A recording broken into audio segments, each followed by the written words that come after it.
SSP Global Jobs, the first job consultancy of Haryana.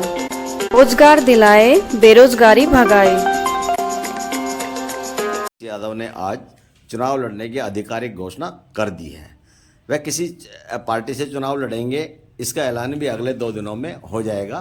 उन्होंने कह दिया है कि 2 दिनों के अंदर वो अपने कार्यकर्ताओं से या 10-20 आदमी की 50 आदमी की कमेटी जो है वो बनाई जा रही है और वो फैसला लेके और बता देगी किस पार्टी के चुनाव किसी पार्टी के निशान पे चुनाव लड़ना है या फिर निर्दलीय चुनाव लड़ना है।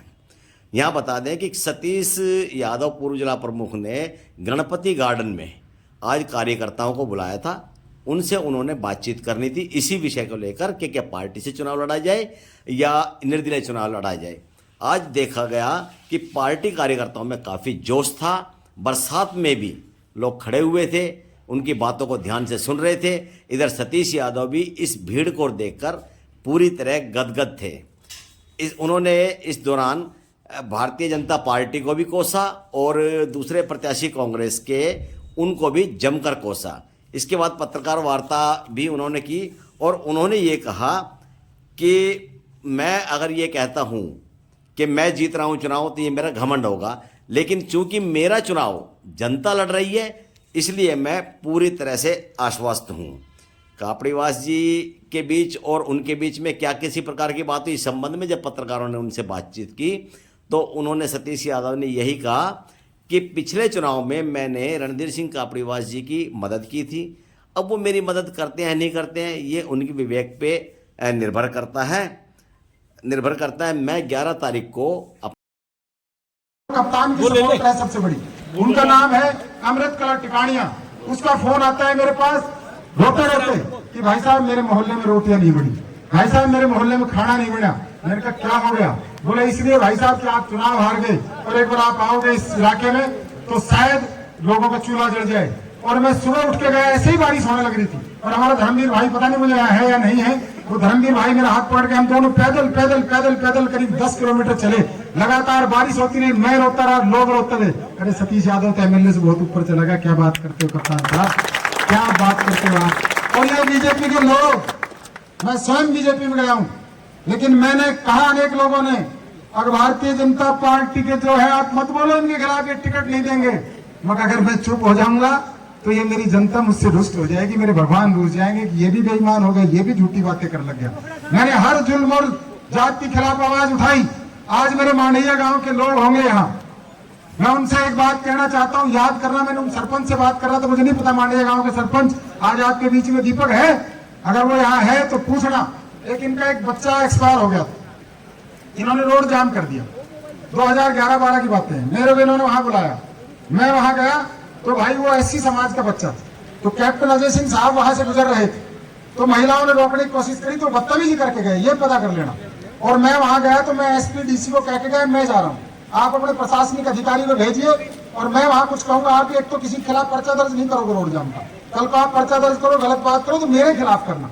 अगर आपको ऐसा लगे कि करना ही है जरूरी है तो मेरे खिलाफ करना, किसी गांव वाले खिलाफ नहीं करोगे। मैंने वहाँ एडिशनल एसपी थे उस टाइम बलवान सिंह राणा, एसडीएम थे जीएल यादव, उनको मौके बुलाए, मगर मैं अपनी तरफ से 1 लाख रुपए दे रहा हूँ, आप बताओ क्या दोगे। उन्होंने भी शायद 2 लाख दिए, उस परिवार की मदद की, लेकिन कैप्टन अजय सिंह ने हमारे खिलाफ पर्चे दर्ज कराए, हमारे नाम बयान एसपी ने नहीं किए क्योंकि एसपी मेरे से कमिटेड था। और उस एडिशनल एसपी की बलवान सिंह राणा की ये कह के आगे तो सतीश यादव की राजनीति चमकाता बदली करा दी, ये आपके हितैषी एससी समाज के, उस समाज से पूछ रहा है उस टाइम किसने मदद की। और मैं कोई एक अनेक उदाहरण दे दूंगा, अनेक लोगों के घर आज आपको लगेगा सतीश यादव ने सबकी आवाज उठाई, ये आपके कभी भला नहीं कर सकते, ये आपके लोग ये कभी भला नहीं कर सकते। ये सुरेश जो अभी कह रहा था इस पर रुमाल डाल लो ये बंद ना हो जाए, यहाँ से एक लाइन जाती थी बहुत बड़ी, करीब करीब 10 से 15 हजार लोगों को तंग करती थी और वो हाई टेंशन लाइन थी, इससे जाती थी आपका ये एचपीएल की लाइन थी और अनेक लोगों की धक्का बस्ती वार्ड उस पर निकलती थी, अनेक लोग मर गए थे। ये गए उनके पास, कप्तान साहब के पास, इनका विरोध करके भेज दिया, ये आए मेरे पास, हमने एक जुलूस निकाला। जब हम कलेक्टर से मिलने गए तो मैंने कहा कलेक्टर साहब मेरा मन करता है कि मैं क्यों ना आपको ले जाकर आपका ही हाथ पकड़वा दूं, आपको पता लग जाएगा, यकीन मानोगे इस बात का। अगले दिन वो लाइन चेंज होनी शुरू हो गई थी, ये आपके सतीश यादव की आवाज। मैं कभी नहीं कहता मेरी चलती नहीं है, मैं ये कभी नहीं कहता मेरी बढ़ती नहीं है। अरे सतीश यादव के पास तो आप जैसी ताकत है, आप कहो तो भगवान से लड़ जाओ, इंसान की तो चीज क्या है। आपकी ताकत के ऊपर आप जब जिससे कहो उससे लड़ जाऊं, क्योंकि मुझे अपने आप में मैं अपने लिए कुछ नहीं मांगता, मैं हमेशा आपके लिए मांगता हूं। बेईमान तो वो जो अपने परिवार की मांगी, मेरा परिवार तो मैं इसकी मांगता हूँ, ये पूरा परिवार मेरे साथ है। एक बार यहाँ शायद हो सकता है हमारा परवीन एक साथी खड़ा हो, इनका ठठेरा कॉलोनी, मैं वहां गया रात शाम को, तो ये कहने लगे भाई साहब हमारे यहाँ बिजली उस पर जाती है। जब मैं कुछ भी नहीं था, मतलब मेरी कोई राजनीतिक हैसियत नहीं थी, तो वहां बोले हमारी बिजली जो है उस पर जाती है, मेरी बिजली उस पर जाती है, क्या नाम है अपना वो लकड़ी के पोल। तो बोले भाई साहब ये खंभे खींच सकते हैं? मैंने कहा रात को ही खिंचवा दी। तो बोला जी ऐसा तो हो ही नहीं सकता, वो हो जाए तो। उस टाइम पर मेरे दोस्त अधिकारी थे, मैंने उनको कहा, और आप यकीन मानोगे अगले दिन इनके सारे खंभे हाई टेंशन लाइन से वो उससे जोड़ दी शहर के फीडर से। और अगली सुनोगे कप्तान साहब ने मंत्री बनते ही कटवा दी, ये पता कर लेना। ये इनके काम है। सतीश यादव तो आपके लिए जीता है, इस इलाके के लिए जीता है। इनका क्या बताऊं मैं आपको, मेरी बात कम पड़ जाएगी बताते बताते। इनके जुल्म और जाति को मैं जानता हूं ये दोनों अंधेरे में मिलकर राजनीति करेंगे। भाई इंद्रजीत मेरा खुद का बड़ा भाई रहा है, मेरा उनसे इतना स्नेह रहा है, शायद बाप का बेटे का नहीं रहा, लेकिन जब अगर आप कहते हैं, बड़े बुजुर्गों ने सिखाया है, सच के लिए चाहे बाप से लड़ना पड़े, चाहे गुरु से लड़ना पड़े, चाहे लड़ना पड़े पूरी दुनिया और समाज से, सतीश यादव लड़ेगा हर वक्त आपके लिए।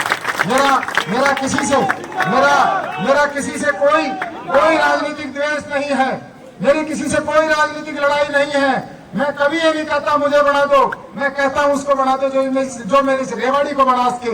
मेरी आत्मा है रेवाड़ी, मेरा कर्म है रेवाड़ी, मेरा धर्म है रेवाड़ी। इस रेवाड़ी को बना दो, मैं उसके साथ हो जाऊंगा, लेकिन मेरे इस रेवाड़ी को बना दो। अरे हमने भाजपा को देखा, हमने कांग्रेस को देखा, कोई इसके लिए कुछ नहीं कर पाया।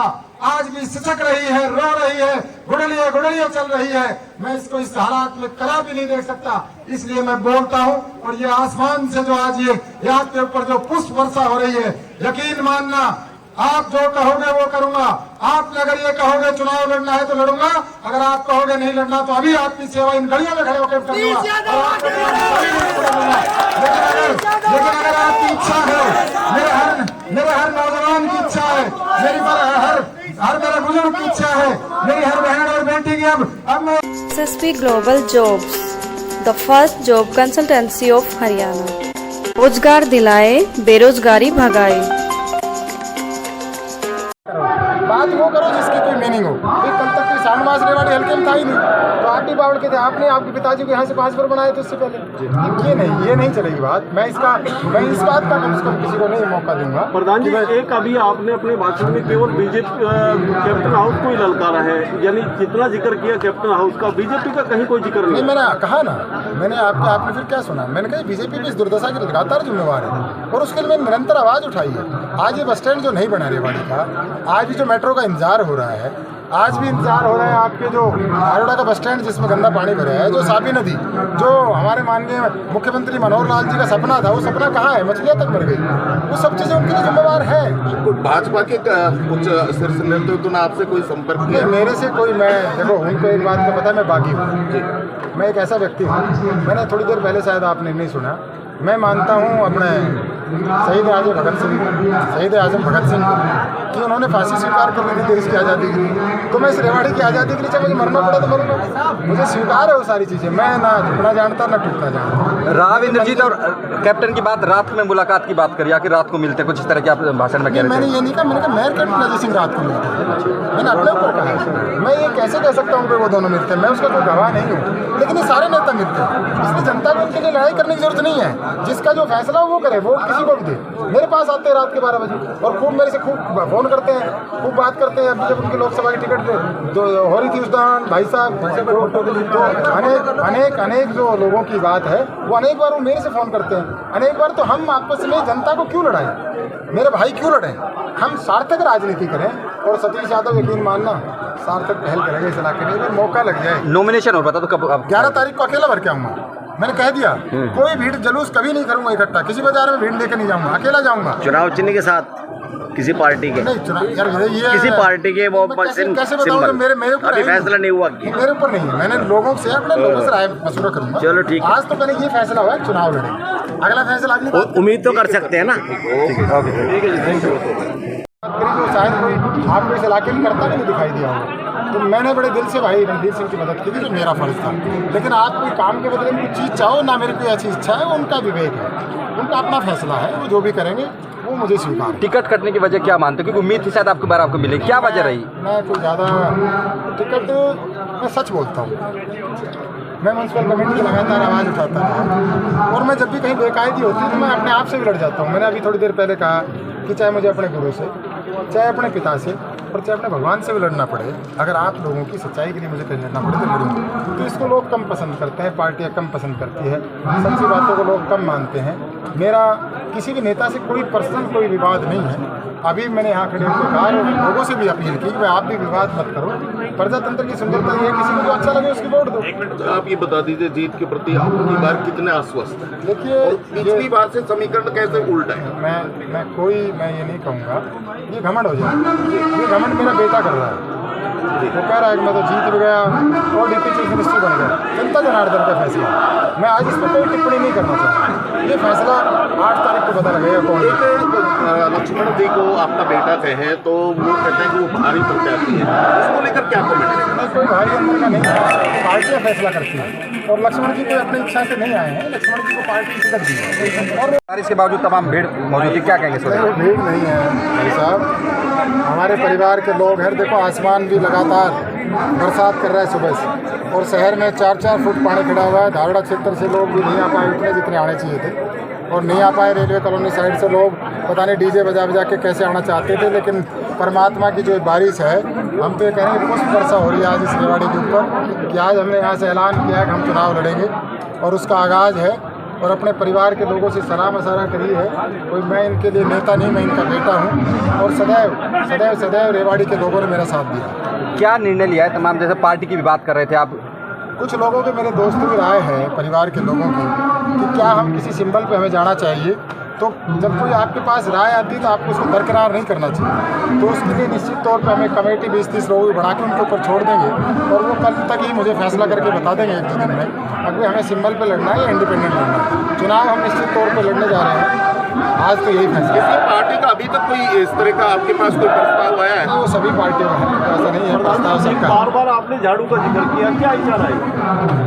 नहीं, अगर आप ये बात करोगे तो ये झाड़ू का इशारा, जब श्रीमती उपमा यादव चुनाव लड़ रही थी तो आप उस टाइम भी देखना, मैंने ये कहा था कि मैं तो झाड़ू मारने का अधिकार मांगने आया हूँ। उस टाइम में मैं किसी सिंबल पे नहीं था। आप इसको दूसरी तरह से ना लें। मैं, आप सुनिए, इस इलाके का, इस देश का और इस समाज का दुर्भाग्य है कि हम जो सबसे ज़रूरी है उसको सबसे छोटा सोचते हैं। जो आपकी यूरोपियन जो कंट्री है, चाहे वहाँ ड्राइवर हो, चाहे वहाँ सफाई कर्मचारी हो, चाहे जिनको आप मानते हो कारपेंटर हो, उनकी सैलरी ज़्यादा है।